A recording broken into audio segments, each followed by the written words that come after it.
네, 이 전 시간에는 본인 이제 갑이 본이고 A가 이제 대리 행위를 하는 거죠. 대리냐는 법률 행위를 우리는 대리 행위라고 했어요. 그래서 대리 행위를 합니다.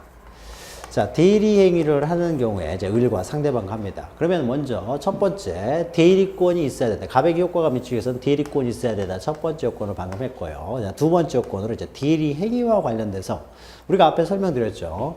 이 대리 행위를 할 때는요. 대리 행위를 할 때는 A의 이름으로 해버리면 이거는 A에게 책임이 귀속이 됩니다. 권리 의무가 A에게 귀속된다는 거죠. 보통 명의자에게 귀속되니까. 따라서 A는 대리 행위를 할 때 그 법률 행위의 귀속 주체인 갑을 표시를 해야 돼요. 즉 대리 의사를 표시해야 되는 거죠. 그래서 대리 행위를 할 때는 이제 갑의 이름으로 해야 된다. 이것을 우리는 현명이라고 했죠. 현명. 자, 현명을 해야 된다라는 거죠. 자, 그래서 대리 행위와 관련된 요건을 다룹니다. 자, 먼저 양가로, 그러니까 3번 있죠? 자, 대리 행위와 관련돼서. 자, 문제되는 것이 1번 보시면은 이제 대리인이 법률 행위를 할 때 그 효과가 본인에게 발생한다는 표시를 할 필요가 있다. 즉, 현명을 해야 되고요. 자, 그 이외에 이제 대리 행위가 법률 행위이기 때문에 법률 행위에 대한 일반적 요건을 또 갖춰야 된다는 거죠. 그것이 이제 동그라미 3에 나오게 됩니다. 자, 그것은 우리가 조금 이따 설명을 하니까 하나하나씩 보죠. 자, 이 보시면 먼저 현명을 해야 된다라는 거죠. 현명주의를 취하고 있습니다. 그래서 자, 법 조문을 보시면은 자, 114조가요. 대리에 관한 첫 번째 조문입니다. 그래서 대리에 있어서 본인에게 효과가 귀속되기 위한 두 가지 요건을 이제 응축하고 있어요. 대리에 관한 모든 내용을 한 조문에 집어넣고 있는데 자, 보죠. 1번.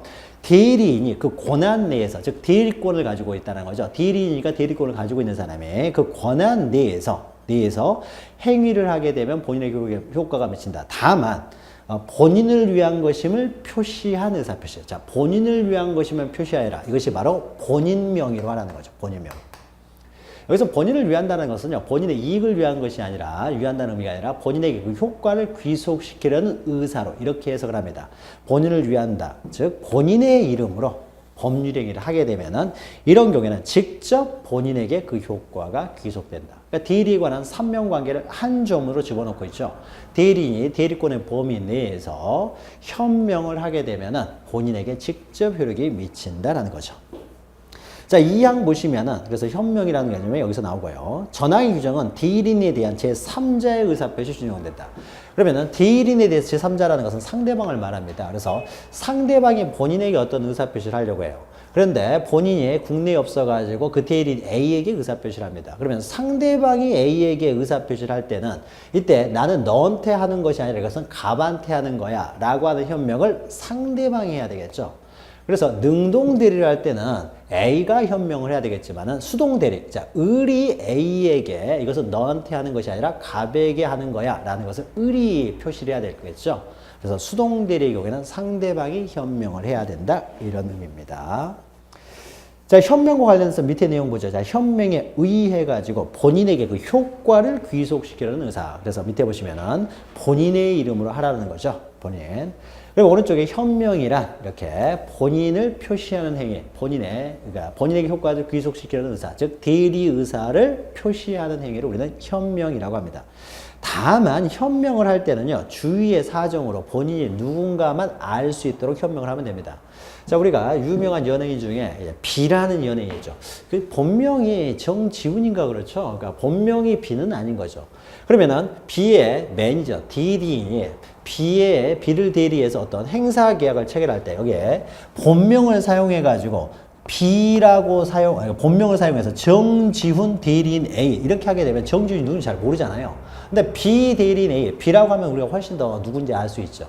따라서 본인이 누구라는 것만 알 수 있으면 되기 때문에요. 반드시 본명을 나타낼 필요는 없습니다. 누군지 알 수 있으면 된다는 거죠. 자, 현명의 방식은요, 보통 이제 갑의 이름을 표시하는데, 갑의 이름만 표시하게 되면은, 나중에요, 이제 A가 마치 갑인 것처럼 해서 갑의 이름을 표시하게 되면, 을이 A를 갑으로 오해할 수가 있습니다. 따라서 현명을 정확하게 하기 위해서는 갑 대리인 A. 그러니까 갑에게 효력을 미치려고 하는 것이지만은, 갑에게 미치려고 한다는 거죠. 나는, 그래, 갑에게 미치려는 의사로 하고, 나는 그냥 A, 갑이죠. 갑의 대리인이다 라고 해서 자기의 자격을 이렇게 또 표시하는 거죠. 그리고 거기다가 이제 대리인의 이름을 씁니다. 대리인이 법률행위를 하기 때문에 자기 이름으로 하기 때문에요. 그러니까 갑의 이름으로 하지만은 자기가 지금 법률행위를 하기 때문에 이때는 대리인의 도장을 사용하게 됩니다. 자, 이것이 가장 일반적인 현명의 방법이에요. 갑의 이름으로 하되 대신에 자신의 자격을 쓰는 거죠. 갑, 대리인, A. 자, 이게 현명의 일반적인 방법이니까, 자, 이렇게 현명을 하게 되면 우리는, 그러면 본인은 갑이고, 갑의 효력을 귀속시킬 의사고, 다만 A는 대리인으로 나왔구나, 라고 이렇게 알 수가 있는 거죠. 자, 그러나 본인의 이름을 표시만 하면 되기 때문에요. 자, 이것을 우리는 대리의 형식이라고 하고요. 대리 형식이라고 하고, 꼭 대리의 형식으로 이렇게 대리인 자격을 표시하지 않고요. 그냥 갑이라고 이름을 쓰고 그냥 갑 도장을 찍어버려도요. 이것도 어떻습니까? 갑의 이름으로 법률행위를 한 것이기 때문에 이것도 갑의 효력이 미칩니다. 이것을 우리는 대행 형식이라고 해요. 대행. 그러니까 A가 마치 갑인 것처럼 해가지고요. 갑인 것처럼 해서 그냥 갑 이름 쓰고 갑 도장 찍어버린다는 거죠. 현실에는 이런 형식으로 많이 이루어집니다. 현실에 이런 형식으로 많이 이루어지는 것은요. 그러니까 A가 대리권이 있어요. 대리권이 있는 사람이 이제 대리행위를 하러 갈 때 명의를 어떻게 써야 될지 잘 모르는 거죠. 보통 대리행 갈 때. 잘 모르니까요. 모르니까 자기 도장도 가지고 가고 갑의 도장도 가지고 가고 다 가지고 가는 거죠. 그래서 시키는 대로 쓰는 거죠. 시키는 대로 쓰는데 이때 쓸 때요. 요렇게 써도 상관이 없고요. 이렇게 써도 상관없습니다. 갑 이름만 써도. 자, 상대방 을의 입장을 보죠. 일반적으로. 자, 상대방은요, A가 갑의 대리인으로 나왔다라고 하게 되면 보통 본인 확인을 하는 거죠. 요새는, 통신이 발달됐기 때문에 과연 대리인인지, 이 사람 진정한 대리인인지 전화 한 통화해 보면 알 수가 있잖아요. 보통 이제 갑이 직접 이제 을한테 먼저 전화를 하는 경우가 일반적이죠. 내가 바빠서 못 나가니까 나의 대리인이 나갈 것이다. 라고 미리 말해주는 경우가 일반적이죠. 통신이 발달됐으니까. 그래서 을은 어차피 A라는 사람이 갑의 대리인이라는 걸 알고 계약을 체결하는 거죠. 그냥 뭐 위임장 하나만 믿고 그 체결하는 경우는 없어요. 이것은 우리가 일반적으로 나중에 보겠지만, 만약 위임장을 가지고 있는데 이 사람 진정한 대리인이 아니면 어떻게 됩니까? 내가 돈 주고 샀는데요. 진정한 대리인이 아닌 무권 대리인 경우에는 을은 어떻게 돼? 을과 A 사이의 계약은 무효가 되기 때문에 갑에게 권리금과 귀속되지 않아요. 그러니까 을은 그 물건을 취득할 수는 없는 거죠. 돈만 나가고. 그러니까 이런 위험성이 있기 때문에 이 사람이 대리인으로 나왔다라고 하게 되면은 정말로 대리권이 있는지를 다 확인하게 됩니다. 자, 확인을 해서요. 대리라는 걸 다 안다 그러면요. 굳이 이렇게 표시하지 않고 이렇게 해도 상관이 없다라는 거죠.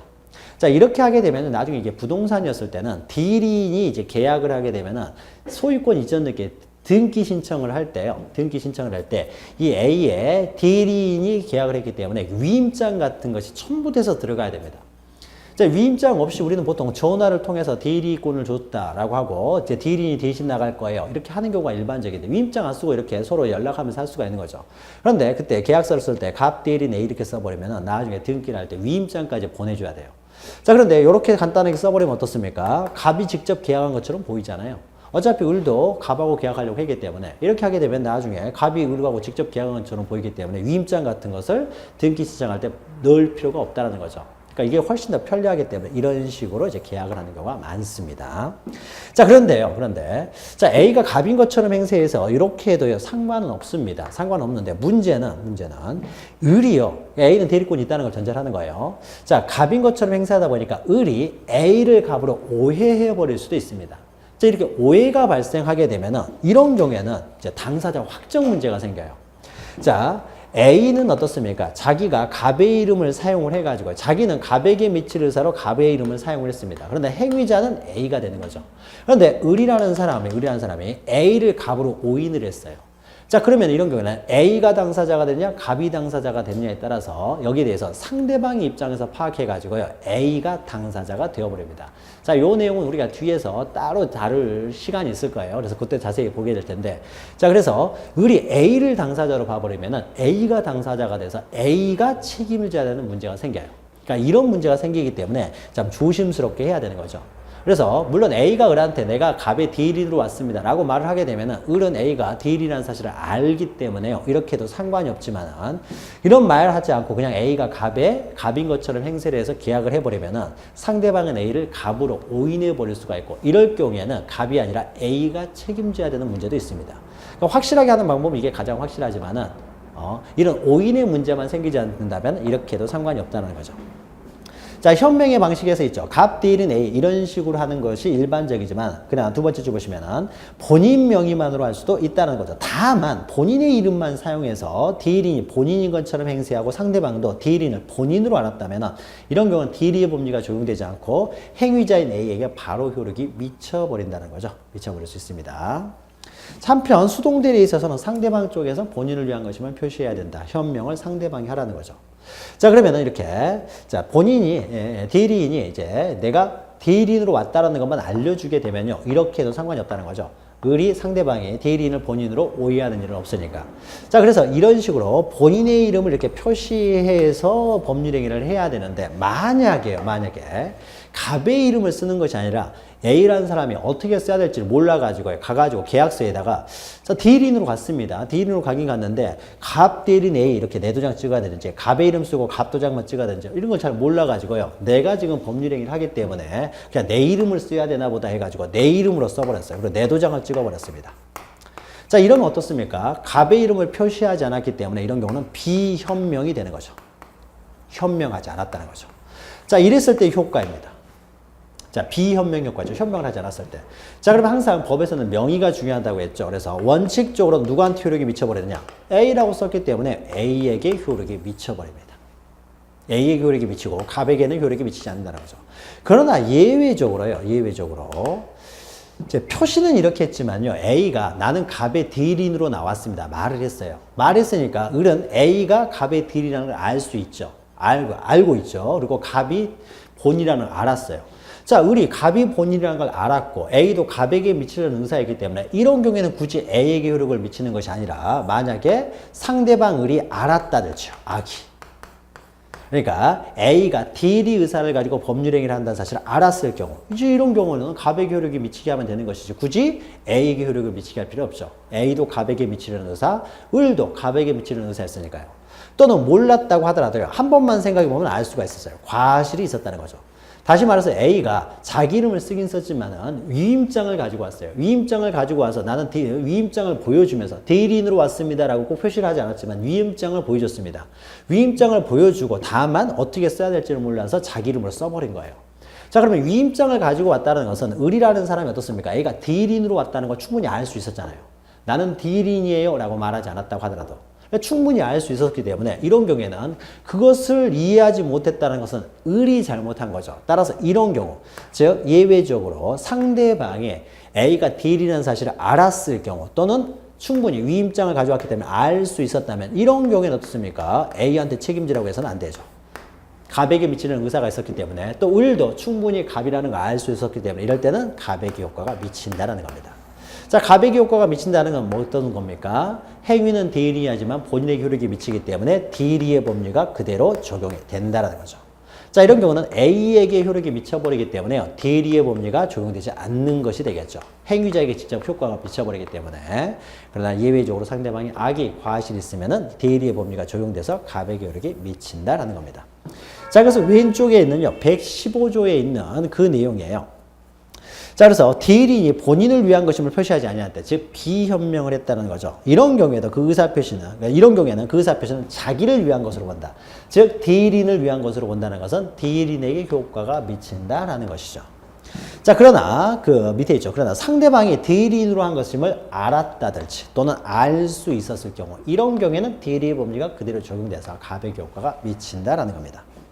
자, 요 내용이 이제 자세한 내용이 양가로 이번에 현명하지 않은 법률행위 효과인데요. 자, 이 내용 기억하시면서 원칙해가지고요. 자, 이것은 비현명을 했을 때는 대리인에게 효과가 미친다는 거죠. 대리의 법률가 적용되지 않기 때문에 법률행위를 했던 A에게 효과가 미칩니다. 자, 이때 A라는 사람은 나의 의사는 갑에게 미치려는 의사였는데 표시된 대로 지금 효력이 발생해버리는 거죠. 자, 이런 경우에는 착오를 이유로 나는 내가 표시를 잘못했을 뿐이다. 나는 갑에게 미칠 의사였는데 표시를 잘못했을 뿐이다 라고 착오를 이유로 취소를 할 수 있는 여에 있어서 우리 판례는 착오를 이유로 취소할 수 없다고 봅니다. 거래의 안전이죠. 그러니까는 A가 신중하게 잘 했어야 된다는 거죠. 거래의 안전을 위해서 착오를 이유로 취소할 수는 없다. 자기의 의사 표시가 불일치함을 이유로 취소할 수 없다는 겁니다. 그러나 예외적으로 방금 했던 거죠. 상대방이 알았거나 알 수 있었으면 이런 경우에는 대리 법리가 그대로 적용해서 가백의 효력이 미친다. 자, 알 수 있었다는 것은 밑에 따라서 해가지고 있죠. 뭐 매매 위임장을 제시했다. 이러면 충분히 알 수가 있었잖아요. 이런 경우에는 가백의 효과가 미친다는 거죠. 충분히 상대방이 대리인으로서 하는 법률행위라는 걸 알 수 있었기 때문에. 자, 그래서 현명과 관련된 첫 번째 대리 행위와 관련돼서 이제 현명과 관련된 내용을 했고요. 일단 현명을 해야만이 가백의 효력이 미친다라는 거죠.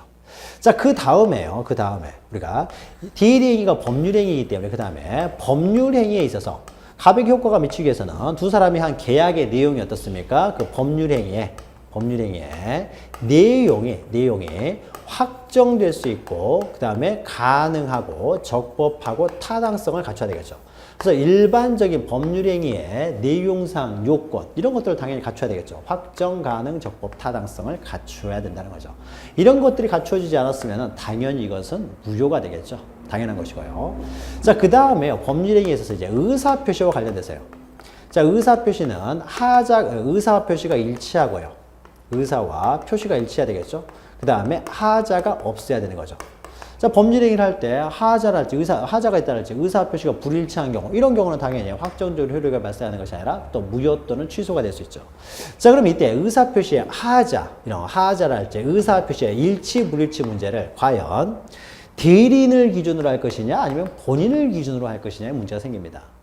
자, 이런 경우가 있겠죠. 자, 을이 본인을 사기강박을 했습니다. 그런데 A는 사기강박 상태가 아니었어요. 그러면 A는 하자가 없었던 거죠. 자, A가 법률행위 할 때는 하자가 없었습니다. 그러면 이런 경우에는 A가 하자가 없다고 하더라도 본인은 자기가 하자가 있었으니까 취소할 수 있느냐라는 거예요. 또는 본인은 하자가 없었음에도 불구하고 자기가 사기당한 것이 아니라 을이 A를 사기강박을 했어요. 자, 그러면 A는 사기강박을 당했지만 본인은 사기강박을 안 당했으니까 이런 경우는 또 취소할 수 없느냐. 이런 문제가 생기는 거죠. 자, 누구는 사기강박을 당하고 누구는 사기강박을 당하지 않았을 때 누구를 기준으로 과연 취소할 수 있느냐라는 겁니다.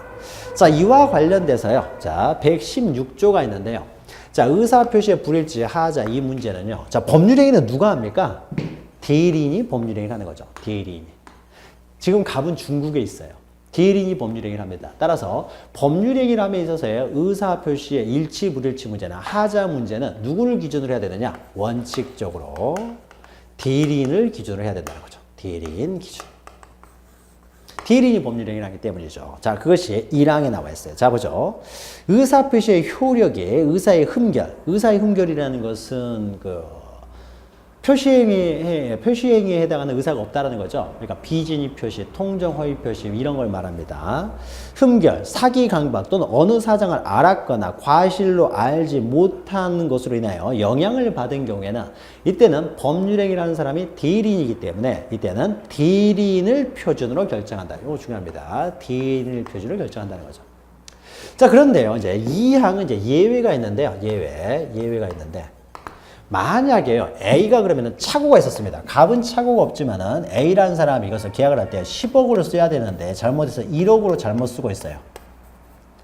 착오가 있는 거죠. 그러면 A가 착오가 있었기 때문에 착오를 이유로 이제 취소의 문제가 생기겠죠. 물론 취소권도 착오가 있으면 취소할 수 있지만 그 취소권, 대리행위를 통해서 발생하는 모든 권리의무는 갑에게 귀속되기 때문에 취소를 할 것인가 말 것인가도 갑이 결정하는 겁니다. 그래서 취소권도 갑에게 귀속되는 것이지 A가 취소할 수 있는 건 아니에요. 다만 대리인이 착오가 있었을 경우에는 이제 취소할 수 있다는 거죠. 다만 그 취소는 갑이 행사라는 거예요.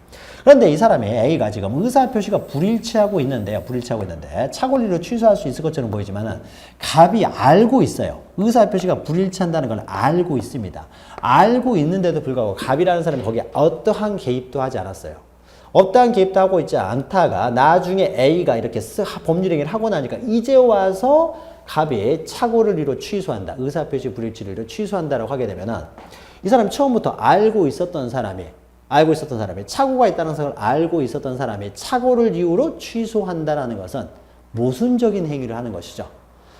잘못되고 있다는 걸 뻔히 알면서 그대로 냅두고 있다가 이제 와서 착오를 이유로 취소하는 것은 모순되는 행위를 하는 것이기 때문에 이것은 안 받아줍니다.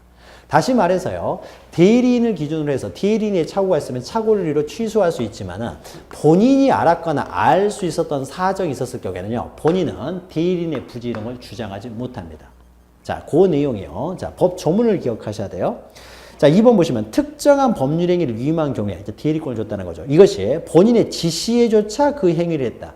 여기서 본인의 지시라는 것은 본인이 직접 지시한 경우 이런 걸 의미하는 것은 아니고요. 넓게 간섭 가능성을 이야기합니다. 그래서 대리인이 착오가 있었으면요. 본인이 거기에 대해서 간섭이 가능했다라는 것이죠. 이렇게 본인이 간섭 가능했을 경우 이렇게 좀 넓게 바라봅니다. 그래서 본인의 지시에조차 그런 행위를 했을 경우에 이런 경우에는 본인이 알고 있었잖아요. 그래서 본인이 자기가 아는 사정 또는 과실로 인해 알지 못한 사정에 대해서 대리인은 알지 못했다는 걸 주장하지 못한다는 거죠. 그러니까 비록 대리인이 몰랐다고 하더라도 본인이 알았거나 알 수 있었다면 이것은 대리인이 몰랐다. 의사표시가 불일치하는 걸 몰랐다. 이런 것들을 주장하지 못한다라는 겁니다. 그래서 원래는 원칙은 대리인을 기준으로 하지만 때로는 본인의 지시가 있었을 경우에는 본인이 알았거나 알 수 있었던 사정도 고려를 하겠다라는 거죠. 이런 경우에는 대리인의 부지를 이유로 취소하지 못한다라는 겁니다. 자, 그래서 넘기시면 원칙은 대리인을 기준으로 한다. 그러나 예외적으로 본인이 알았던 사정은 본인을 기준으로 한다. 그래서 대리인의 부지를 주장하지 못한다. 이거는 법 조문만 좀 기억하시면 됩니다. 법 조문만. 자, 그리고 4번 보시면요. 이제 당사자와 관련된 내용이 있죠. 당사자. 자, 당사자가요. 법률행위에 있어서는 행위능력, 의사능력을 가져야 됩니다. 자, 그러면 이때 행위능력, 의사능력을 가져야 되는 사람은 누가 되겠습니까? 법률행위라는 사람은 A이기 때문에 A가 의사능력, 행위능력을 가져야 되겠죠. 자, 그러면 이때요. 자, A는 법률행위를 하기 때문에 최소한 A는 의사능력은 당연히 필요합니다. 그러니까 침해 행위를 앓고 있는 사람이 의사표시는 의사표시가 있다고 할 수가 없는 거죠. 따라서 의사무능력장한 법률행위는 당연히 무효가 됩니다. 대리인 의사무능력이면. 그런데 A가 의사능력은 가지고 있습니다. 의사능력은 가지고 있어요. 의사능력은. 그런데 행위능력이 제한되어 있어요. 행위능력. 다시 말해서 제한능력자라는 거죠. 제한능력자라는 것은 미성년자 이런 경우가 되겠죠. 자, 그럼 우리가 행위능력 제도라는 것은요, 단독으로 법률행위를 할 수 있는 능력이 안 된 사람의 법률행위에 대해서는 이 사람이 책임지게 하기에는 아직 단독으로 법률행위를 한 것에 대해서 책임지게 하기에는 너무 가혹하다 그래서 행위능력이 제한되는 사람은 그 법률행위를 했다고 하더라도 단독으로 했을 경우는 취소할 수 있도록 하는 거죠. 자, 그것은 무능력자, 제한능력자를 보호하기 위한 제도인 것이죠. 자, 그런데 대리 행위에 있어서는요, 대리인이 법률행위를 하지만 그 효과는 누구에게 기속됩니까? 본인에게 기속되는 거죠. 그래서 대리인의 법률행위에 대해서는 A라는 사람이 전혀 책임을 부담하지 않습니다. 책임을 지지 않기 때문에 제한능력자가 대리인으로서 법률행위를 했을 경우에도 이런 경우에도 A가 전혀 책임을 지지 않기 때문에 취소의 문제가 생길 수가 없는 거죠. 취소할 필요가 없어요. 취소권을 인정할 실익이 없습니다. 이유가 없다는 거죠. 자, 이런 제한능력자에게 대리권을 수여한 갑이 어떻습니까? 자기가 책임지겠다는 거잖아요. 이 제한능력자의 법률행위에 대해서 책임은 갑이 지는 거기 때문에 제한능력자에게 대리권을 수여하고 그 행위에 대해서 내가 책임지겠다고 했기 때문에요. 비록 제한능력자가 법률행위라고 하더라도 이것은 취소할 수가 없다는 거죠. 이건 제한능력자가 책임을 지는 것이 아니라 본인이 책임을 지기 때문에. 자기의 책임하에, 자기의 어떤 위험하에 제한능력자에게 대리권을 수여한 갑이 책임지겠다고 했으니까 그 제한능력자가 한 법률행위도 갑이 거기에 대해서 책임을 져야 되겠죠. 따라서 대리인은 행위능력을 요구하지는 않는다. 다시 말해서 제한능력자가 법률행위를 했다고 하더라도 제한능력을 이유로 법률행위를 본인이 취소하지는 못한다는 거죠. 자, 그래서 117조 보시면은 대리인은 행위능력자임을 요구하지 않는다라는 거죠. 자, 그래서 세 번째 밑에 보시면은 대리인은 행위능력자임을 요구하지 않는다. 그러므로 대리인이 제한능력자여도 제한능력을 이유로 법률행위를 취소할 수는 없다는 거죠. 다만 첫 번째 줄에요. 의사능력이 없어버리면요. 이것은 처음부터 법률행위의 효력이 발생할 수가 없어요. 무효라는 거죠. 의사능력이 없는 행위에 대해서 효력을 인정할 수는 없기 때문에 그래서 의사능력은 있어야 된다. 그러나 행위능력까지 요구하는 것은 아니다라는 거죠. 자, 그래서 지금 이제 두 번째 요건까지 다 했어요. 그래서 첫 번째 요건으로 대리권이 있어야 되고 두 번째 요건으로 대리행위와 관련된 요건으로서 현명하고요. 그 다음에 내용은 너무나 당연하기 때문에 책에 없는 겁니다. 그래서 확정 가능 적법 타당하고 또 의사표시 일치하고 화재가 없어야 됩니다. 다만 이 내용은 대리인을 기준으로 한다는 거죠. 원칙적으로. 그리고 당사자가 제한능력자인 경우는 의사표시를 취소할 수 있지만은 대리인은 제한능력자여도 취소할 수 없다. 상관없다는 거죠. 대리인은 행위능력을 요구하지 않는다라는 거죠. 행위 능력이 없어도 유효하다는 거죠. 그래서 이 요건, 두 가지 요건을 갖추게 되면 어떻습니까? 그 두 가지 요건을 다 갖추고 있어요. 그랬을 경우에는 본인에게 직접 효력이 발생한다는 거죠. 상대방과 본인에게. 자, 그래서 법률에게 본인에 대한 귀속해가지고 첫 번째로 있죠. 대리인이 본인을 대리하여 법률에게 하는 법률의 효과는 유효 요건을 모두 갖추었을 때는 직접 본인에게 귀속이 된다라는 겁니다. 직접 본인에게. 자, 그리고 본인에게 귀속된다는 것은요, 두 번째, 그 다음 줄 보시면요, 그 목적을 달성하기 위해서 법률이 인정한 부차적 효과로서 취소권 등, 그러니까 그 법률 행위를 통해서 발생한 모든 권리들은 대리인이 아니라 본인에게 귀속된다. 만약에 사기 강박의 의사표시가 있었다고 했을 때는 그 취소권도 본인에게 귀속된다라는 것입니다. 자, 이 정도 기억하시면 돼요.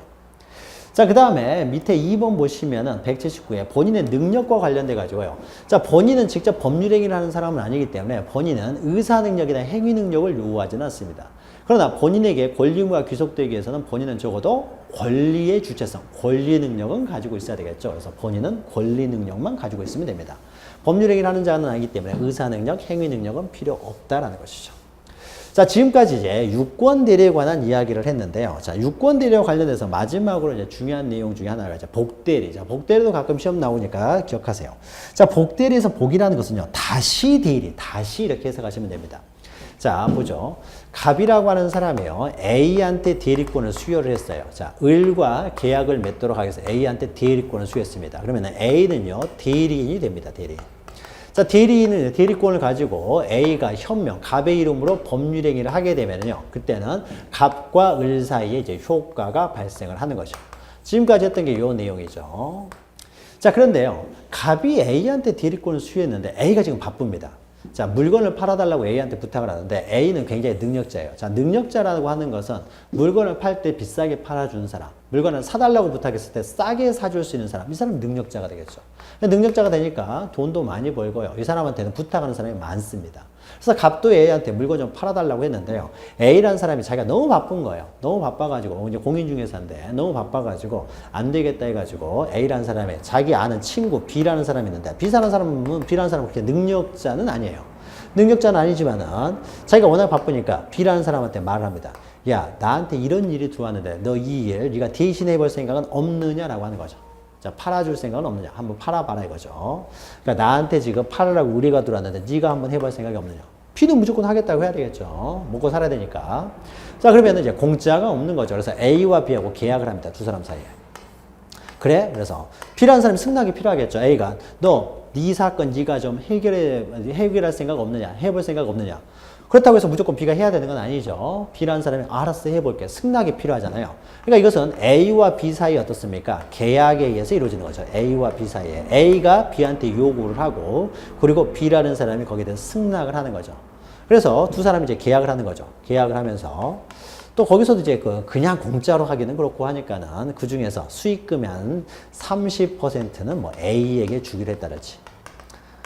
정말 능력자죠. 그냥 공짜는 없는 사람이니까. 자, 이렇게 합니다. 30% A를 주기로.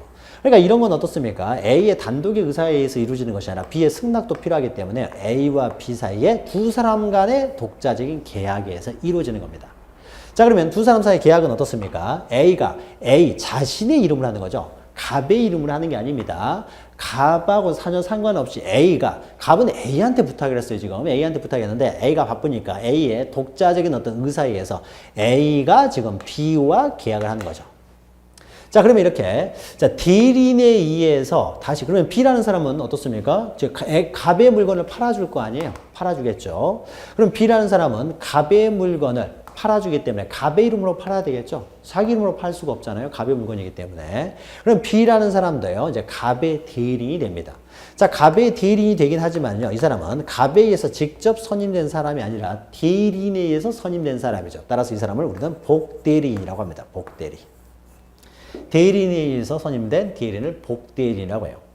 자, 그러면은 복대리인을 이렇게 선임하는 행위요. 대리인이 복대리인을 선임하는 행위를 우리는 복임행위라고 합니다. 복임행위. 복임행위. 복대리인을 선임하는 행위예요. 자, 그러면 복임행위는요, 어떻게 합니까? 명의가 A의 이름을 하는 거죠. 대리인의 이름을 합니다. 자, 우리가 대리행위를 할 때는요, 대리행위는 본인의 이름으로 행위를 했을 때 우리는 대리행위라고 해요. 근데 자기 자신의 이름으로 직접 법률행위를 해서 자기 자신한테 효력이 미치기 때문에 이것은 대리행위가 아니죠. 본인의 이름으로 하면은 대리행위일 텐데 자신의 이름으로 하기 때문에요. 복임행위는 대리인의 이름으로 합니다. 대리인의 이름으로. 대리인의 명의로 한다는 거죠. 다시 말해서 본인의 이름으로 하는 것이 아니다라는 거죠. 본인의 이름으로 하는 것이 아니기 때문에 복임행위는 어떻습니까? 대리행위는 아니다라는 거죠. 요거 잘 기억하세요. 대리행위는 아니다. 대리인의 이름으로 직접 하기 때문에 본인의 이름으로 하는 것이 아니기 때문에 대리행위가 아니다라는 거죠. 복임행위는. 그렇죠. 이제 복임행위요. 자, 그러면은 대리인의 이름으로요. 복임행위를 통해서 대리인에 선임된 대리인을 복대리인이라고 하는데, 자, 그럼 복대리인이요. 이제 을과 대리행위를 하려고 합니다. 자, 을과 대리행위를 할 때는요. 어떻게 하겠습니까? 이제 대리행위를 해요. 복대리인이 대리행위를 하는 거죠. 그럼 복대리인이 대리행위를 할 때요. 자, 이 사람은 지금 갑의 X 물건을 팔아준다고 하죠. 그래서 당이 을이라는 사람이 사고자 하는 사람이 분반 나타났어요. 그래서 X라는 물건을 을한테 팝니다. 자, 그럼 이때요. 사는 사람은 을이 될 것이고 파는 사람 이름을 뭐라고 적어야 됐습니까? 파는 사람 이름을. 지금 누구 물건을 파는 거죠? 갑의 물건을 파는 거죠. 그러니까 자기 이름으로 써버리면 자기 물건을 파는 것이 돼버리고 A의 이름으로 쓰게 되면 A의 물건을 파는 것이 되죠. 지금 물건은 갑의 물건입니다. 따라서 누구 이름으로 해야 돼요? 갑의 이름으로 해야 되는 거죠. 갑의 이름으로. 갑의 이름. 자, 갑의 이름으로 하면서 그 다음에 뒤에요. 자격을 나타낼 때요. 자, 갑 대리인. 원래 대리인은 A였고 대리인의 복대리인이기 때문에 갑 대리인 A, 복대리인 B 이렇게 쓰느냐? 이렇게 쓰는 것이 아니고요. 아니고 우리가 대표랑 비슷해요. 본인에 있어서의 대리인과 법인에 있어서 대표는 동일한 건 아닙니다. 대리인은 본인과 독립된 주의지만 대표는 독립된 주의는 아니에요. 그러나 행위를 하는 과정을 보면은요. 자, 법인도 어떻습니까? 대표자가 법인을 위해서 행위를 할 때, 법인 행위를 할 때는 법인의 이름으로 행위를 한다는 거죠. 법인의 이름. 그래서 법인의 이름으로 해서 갑, 법인, 이사 A 자격을 쓰는 거죠. 대리인 A 쓰는 것도 자격을 쓰는 거죠. 그러면 법인에 있어서 주식회사 삼성전자에 있어서요. 자, 삼성전자 대표이사가 있습니다. 대표이사가 그 삼성전자를 대표할 때인데 대표이사가 은행에 돈 빌릴 때요. 삼성전자가 돈 빌릴 때 대표이사가 일일이 다니는 경우는 없죠. 밑에는 직원들이 가잖아요. 자금 부장 이런 사람들이 가서 돈을 빌립니다. 자, 그러면 이 자금 부장은요. 대표이사가 지금 이재용이라고 해보죠. 이재용 씨가 대표이사다라고 하게 되면은 그러면 우리 주식회사 삼성전자 이 자금 부장은 이재용 씨에 의해서 선임됐기 때문에 주식회사 삼성전자 대표이사 이재용 자금 부장 A 이렇게 쓰는 게 아니죠. 돈 빌릴 때. 어떻게 합니까? 자금 부장은요. 대표이사로부터 권한을 위임받았기 때문에 돈 빌릴 때요. 그냥 주식회사 삼성전자 자금 부장 A 이렇게 하면 되는 거예요.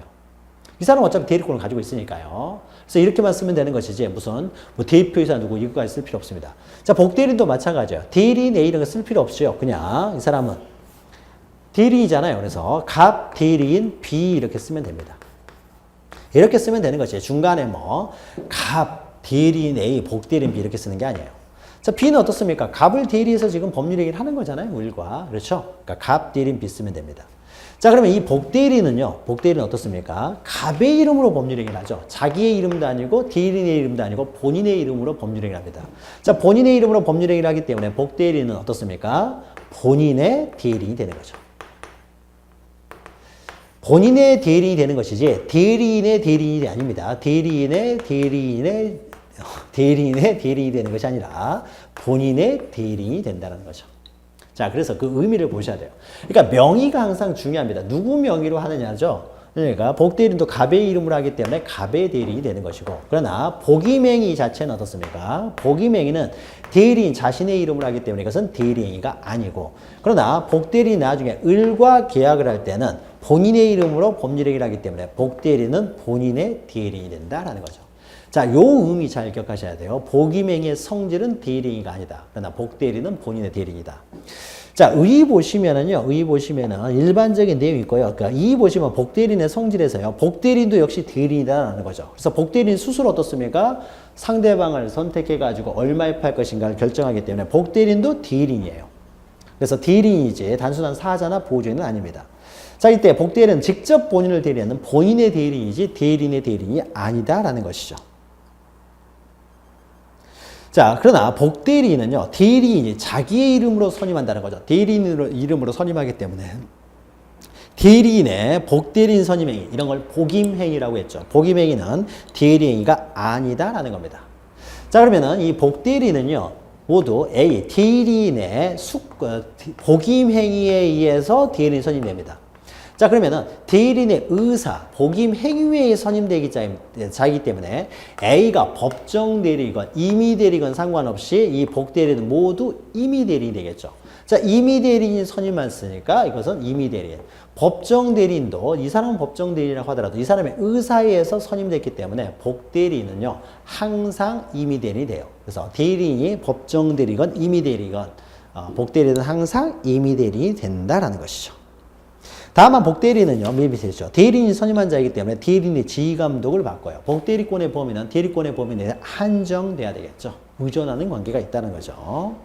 따라서 복대리인을 선임한 후에도요, 그리고 또 대리인이 복대리인을 선임했다고 하더라도 원래 이 사람이 기본적인 대리권을 가지고 있었던 사람이기 때문에 맡겨놓고서도 자기가 대리행위하고 싶으면 얼마든지 스스로 대리행위를 해도 상관이 없습니다.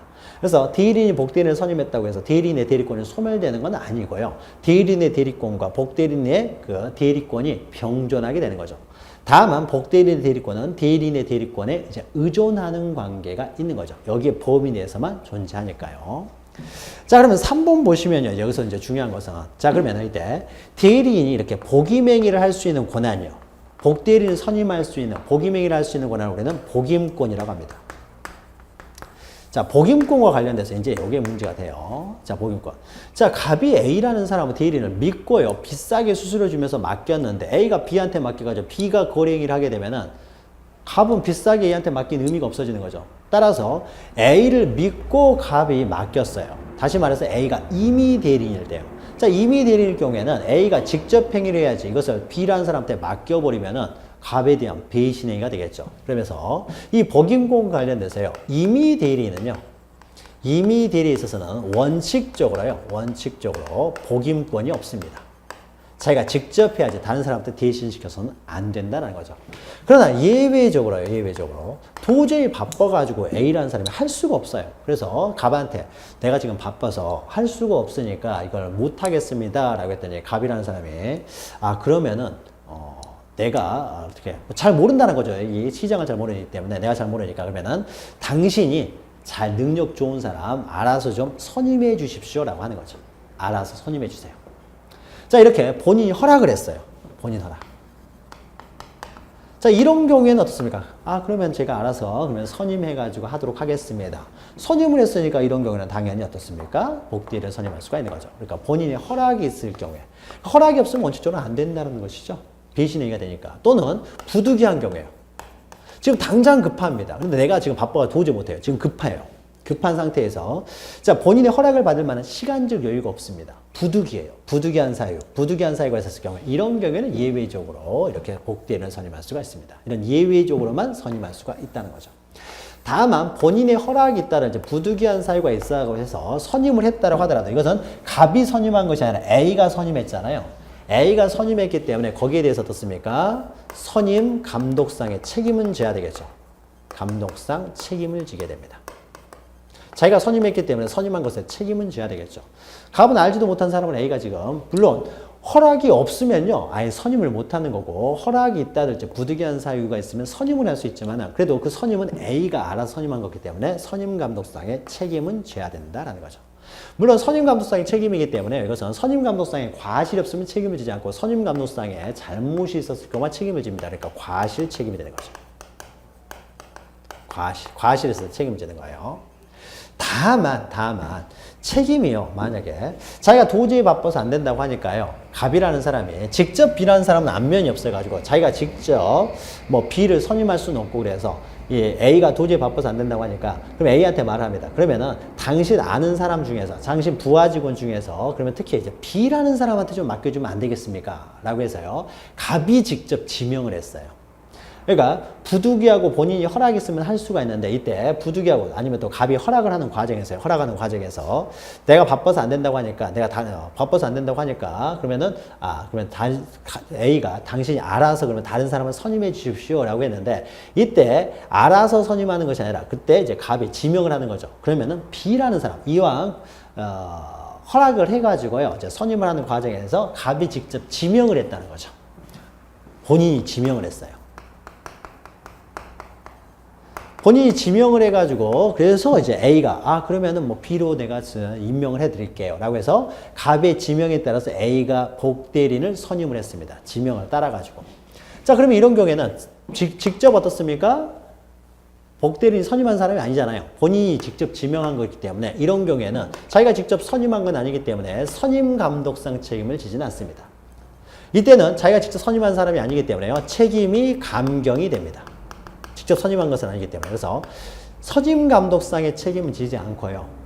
그래도 A가 직접 지명을 한 건 아니라고 하더라도요. 이 사람들은 같은 전문가들이죠. 보통 대리인들은요. 전문가들이죠. 내가 못하는 걸 대리인한테 맡기는 거잖아요. 내가 잘할 수 있으면 내가 하는 거죠. 내가 능력이 안 돼서 대리인한테 맡기는 것이기 때문에 이 사람들은 다 전문가들입니다.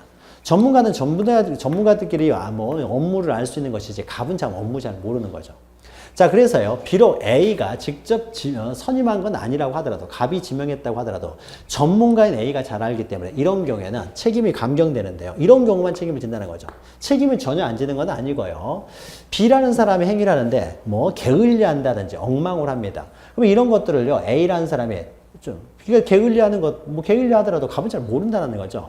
이런 걸 잘하는 사람은 A가 될 거 아니에요. 그래서 이런 경우에는 이 불성실함을 알고서도 고지를 안 해줬을 때, 이럴 때만 책임을 진다. 그래서 책임이 감경이 됩니다. 자, 그래서요. 자, 보죠. 먼저 임의 대리인의 복임권과 그 책임입니다. 그래서 이건 법 조문만 잘 이해하시면 돼요. 자, 보죠. 자, 임의 대리인의 복임권에서 대리인이 법률행위에 의해서 부여된 경우. 자, 법률행위에 의해서 부여됐다는 것은 바로 임의 대리를 말하는 거죠. 법률의 규정에서 대리권이 발생하는 것이 아니라 법률행위, 즉 수권행위에서 부여됐다. 즉 임의대리라는 거죠. 자, 이런 경우에는 대리는 본인의 승낙이 있거나 부득이한 사유가 있는 때가 아니면 복대리는 선임하지 못한다. 본인의 승낙이 바로 허락이죠. 승낙이나 부득이한 경우에만 복대리는 선임할 수가 있다라는 것이죠. 자, 그러면 121조 보시면 이때 복대리인 선임에 대한 책임입니다. 자, 1번 보시면 자, 전조의 규정에 의해서 대리인이 복대리인을 선임했어요. 승낙이나 부득이한 경우 선임을 했습니다. 이럴 때는요, 본인에 대하여 그 선임 감독에 관한 책임을 진다는 거죠. 과실 책임. 선임 감독에 잘못이 있었을 경우에는 책임을 진다라는 겁니다. 다만 동그라미 2번 보시면은, 2항 보시면 대리인이 본인의 지명에 의하여 복대리인을 선임했다. 지명을 했다는 거죠. 이런 경우에는 그 책임이 감경이 된다는 거죠. 자기가 직접 선임한 건 아니기 때문에 얼마만큼 감경이 되느냐에 있어서 그 부적임 또는 불성실함을 알고서도 본인에 대한 통지나 해임을 태만히한 때만 책임을 진다. 이런 때가 아니면 책임이 없다. 그래서 책임이 감경된다라는 것이죠. 자, 법 조문 내용만 잘 이해하시면 됩니다. 자, 그런데요, 만약에 이 대리인이 만약에 대리인 복임권 관련해서 이 대리인이 법정 대리인이었을 때요. 자, 법정 대리 같은 경우는 어떻습니까? 미성년자 자녀에 대한 부모가 대표적인 법정 대리죠. 즉, 법정 대리는 미성년자의 의사에 의해서 어떤 신뢰관계에 의해서 법정 대리권이 발생하는 것이 아니라 아버지이기 때문에, 부모이기 때문에 어쩔 수 없이 당연히 대리권을 갖게 된 사람, 대리인이 된 사람들이에요. 그러니까 이런 사람들은요, 자기 능력이 없으면 어떻습니까? 다른 사람한테 맡겨야 되겠죠. 그래서 법정 대리에 있어서는 어떤 신뢰관계 속에서 대리권이 발생한 것은 아니기 때문에 원칙적으로요. 원칙이 아니라 무제한의 복대리를 선임할 수 있습니다. 그래서 자유롭게 선임할 수 있어요. 자유롭게 선임할 수 있지만 대신에 자유롭게 선임한 만큼 또 책임도 커집니다. 그래서 전적인 책임을 져요. 자유롭게 선임할 수 있지만 전적인 책임을 진다는 것은 과실이 있건 없건 무조건 책임을 져야 된다. 즉 무과실 책임을 진다라는 겁니다. 전적인 책임을 진다는 거죠. 자유롭게 복대리인을 선임할 수 있는 대신에 다만 법정 대리인도요, 능력이 됨에도 불구하고 법정 대리 능력이 됨에도 불구하고 다른 사람한테 맡겼을 때는 전적인 책임을 지지만 자기가 능력이 안 돼가지고요, 부득이해서 선임을 했어요. 부득이하게 이제 복대리인을 선임했어요. 자, 능력이 안 돼서 부득이하게 선임을 하는 경우에도 과실이 있건 없건 간에 전적인 책임을 지라고 하는 것은 너무 과도하기 때문에 이런 경우에는 선임 감독상의 책임만 지도록 하고 있어요. 감독상 책임.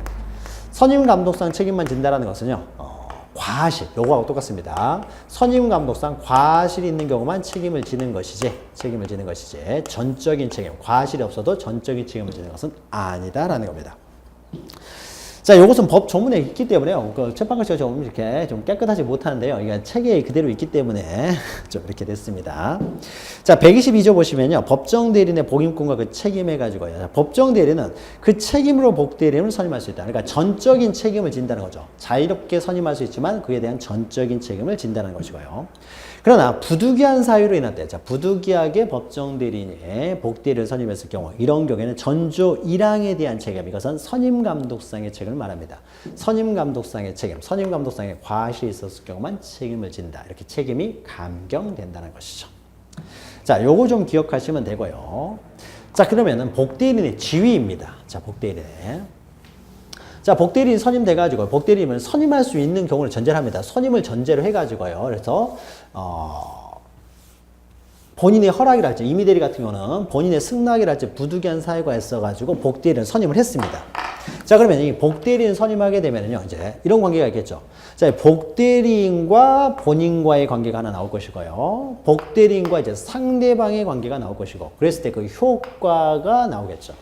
자, 그럼 이와 관련돼서요. 복대리인도 대리인이고 본인의 대리인이 됩니다. 따라서 본인과 대리인과의 사이의 관계, 이 관계가 그대로 여기도 적용돼요.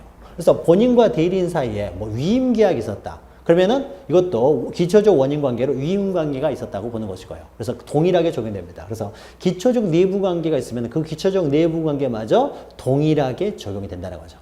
대리인과의 관계가 복대리인과의 관계 그대로 적용이 되는 것이고요.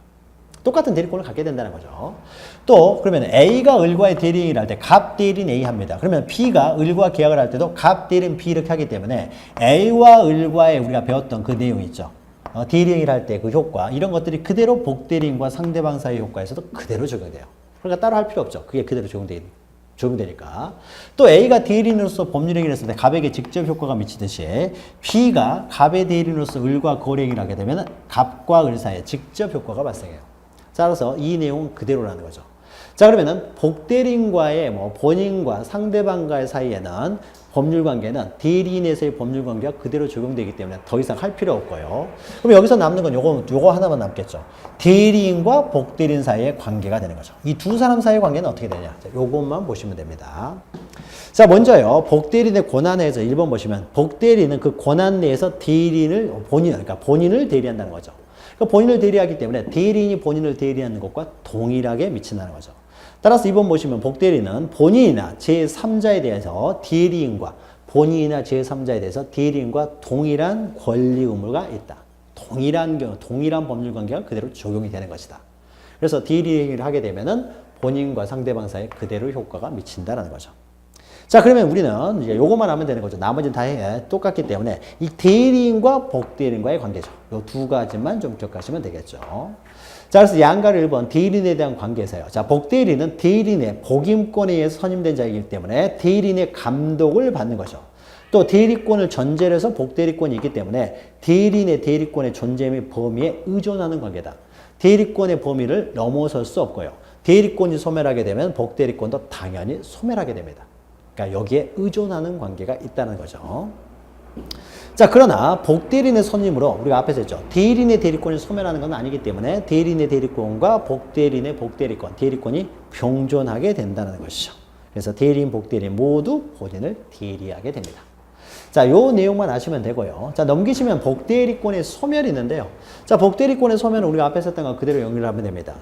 자, 본인이 사망하면 대리권은 사망할 것이고, 소멸할 것이고, 또 복대리인 B가 사망, 또 성녀두경 개시, 파산이 되면 당연히 소멸할 것이고요. 자, 그 이외에도 대리인의 대리권에 의존하는 관계이기 때문에 대리인의 대리권이 소멸하면 복대리권도 소멸하게 되겠죠. 또 나아가서 대리인이 복대리인을 선임했기 때문에 대리인이 복대리인 선임행위, 이 복임행위를 철회해버릴 수도 있겠죠. 취소하게 되면 복대리권도 소멸하게 되겠죠. 자, 그래서 일반적인 소멸 사유를 소멸하고 그 다음에 밑에 보시면은 대리인과 복대리인 간의 내부적 법률 관계, 두 사람 사이의 복임행위, 이게 종료가 됐다랄지, 또는 대리인의 그 수권행위, 대리권 수행위, 즉 복대리권 수행위를 철회했다랄지, 또는 대리인이 본인에 대해서 가지고 있는 대리권이 소멸하게 되면 복대리권도 소멸한다는 거죠. 그래서 이 복대리권은 대리인의 대리권에 의존하는 관계다. 이걸 이해하시면 당연히 이것도 마찬가지가 적용이 되는 것이죠. 자, 복대리도요, 시험에 자주 나오기 때문에 잘 기억하셔야 되는데, 복대리는 일단 대리도 3명이 나오는데, 복대리는 1명 더 나오니까, 1명 더 나오니까 너무 복잡하게 생각하실 필요는 없고요. 먼저 가장 중요한 것이 이 복대리의 지위, 본인의 대리인이라는 거. 그러나 복임행위는 대리인의 이름으로 하기 때문에 이것은 대리행위가 아니라는 것. 이걸 기초로 해서요, 하나하나씩 풀어나가시면은, 이것도 이해를 하시면은, 법 전문 중심으로만 잘 이해하셔도요, 시험 문제가 나오면 맞추실 수 있을 거예요. 자, 그럼 지금까지는요, 자, 유권 대리에 대해서 보았습니다. 그래서 유권 대리가 되기 위한 요건, 그래서 대리권과 현명을 해야 된다라는 것과, 그리고 이제 복대리인이 있었을 때 복대리인의 대리행위가 본인에게 효과가 미치기 위한 요건이었는데, 그 요건은 대리인의 대리행위에 의한 본인에게 미치는 효과와 동일하다는 거죠. 다만 그 전제로서 이 복대리인의 지위 이런 것들이 문제가 되는 거죠. 자, 그러면 여기까지 유권 대리를 끝내고요. 자, 중요한 것은요, 이 대리권이 없었을 때 그러면 어떻게 해야 되냐. 항상 이렇게 소극적인 규정이 중요하기 때문에 잠시 쉬었다가 이제 대리권이 없는 대리행위 거기에 대해서 이제 무권 대리에 대해서 살펴보도록 하겠습니다. 잠시 후에 뵙겠습니다.